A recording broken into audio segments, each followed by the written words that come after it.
Hi everyone, आज हम करने वाले हैं आर्टिकल 18।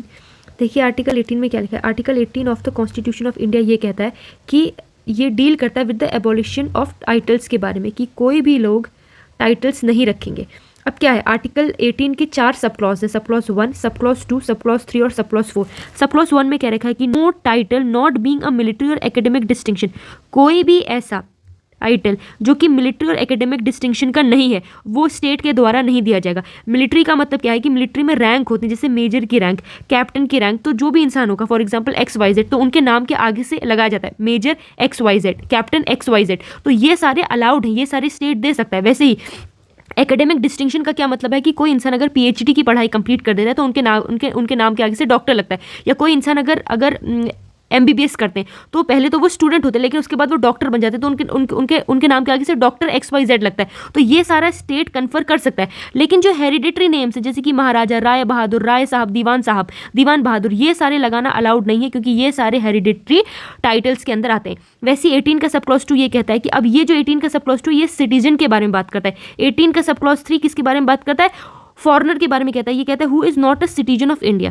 तो पहले 18 के सब क्लॉज 2 देखते हैं, उसमें ये लिखा है कि no citizen of India shall accept any title from foreign state, मतलब कोई भी सिटीजन जो है वो फॉरेन स्टेट से कोई भी टाइटल एक्सेप्ट नहीं कर सकता। ये 18 का सब क्लॉज 2 कहता है।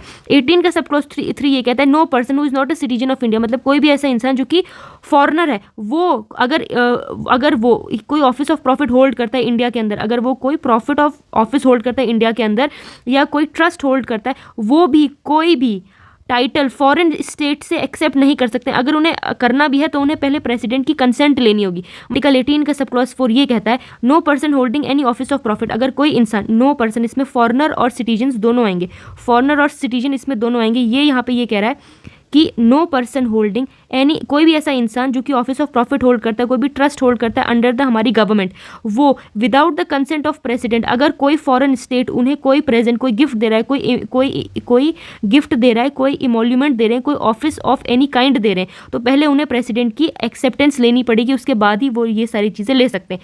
तो हमने क्या देखा, जो हमारा आर्टिकल 18 का सब क्लॉज 1 है वो सिंपल कहता है कि मिलिट्री और एकेडमिक डिस्टिंक्शन दिया जाएगा, उसके अलावा कुछ भी लेना देना अलाउड नहीं है स्टेट के द्वारा।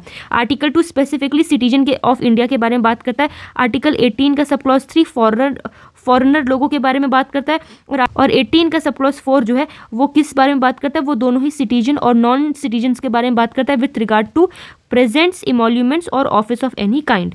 ये है आपका। अब इसका एक इंपॉर्टेंट केस लॉ है जो कि है Balaji Raghavan versus union of India 1996 का केस लॉ है। इसमें सुप्रीम कोर्ट ने अपहेल्ड किया है कि जो नेशनल अवार्ड हैं ये बिल्कुल आप अपने नाम के आगे से लगा सकते हैं, जैसे कि भारत रत्न, पद्म विभूषण, पद्म भूषण और पद्मश्री। तो ये सारे जो हैं ये सारे के सारे नेशनल अवार्ड हैं, ये सारे के सारे टाइटल्स नहीं है, बाकी जो हैं ये नेशनल अवार्ड्स हैं।